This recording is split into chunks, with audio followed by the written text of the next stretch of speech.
Para pecinta cerita digital, Menteri Keuangan RI, Purbaya Yudi Sadewa, melontarkan kritik pedas terhadap praktik saham gorengan yang masih marak di pasar modal Indonesia.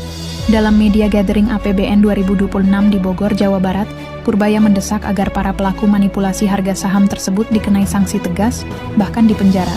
Selama ini, puluhan tahun rasanya kita tahu banyak penggorengan di pasar saham, tetapi sedikit sekali yang dihukum, ujar Purbaya dengan nada geram.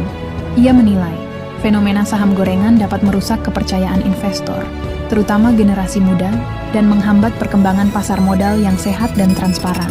Saham gorengan, atau saham yang harganya berfluktuasi secara tidak wajar akibat rekayasa pihak tertentu, memang menjadi momok menakutkan di pasar modal.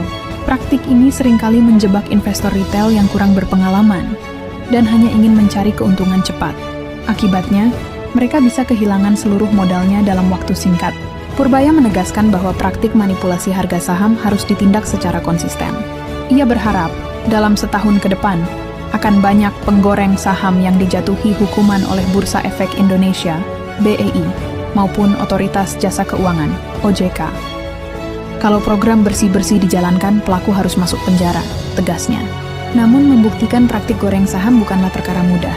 Aksi cornering atau pembentukan harga semu seringkali sulit dideteksi dan dijerat hukum.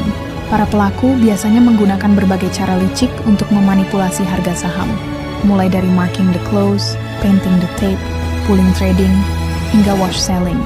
Undang-Undang UU No. 8 1995 tentang pasar modal sebenarnya telah mengatur larangan praktik manipulasi pasar. Pasal 91, Pasal 92, dan Pasal 93 UU tersebut secara jelas melarang upaya menggoreng saham. Namun implementasi aturan ini masih lemah dan belum memberikan efek jera bagi para pelaku. Pernyataan keras Menko Purbaya ini diharapkan dapat menjadi momentum bagi BI dan OJK untuk lebih serius dalam memberantas praktik saham gorengan. Pasar modal Indonesia harus bersih dari para penggoreng saham agar dapat menjadi tempat investasi yang aman, adil, dan menguntungkan bagi semua pihak.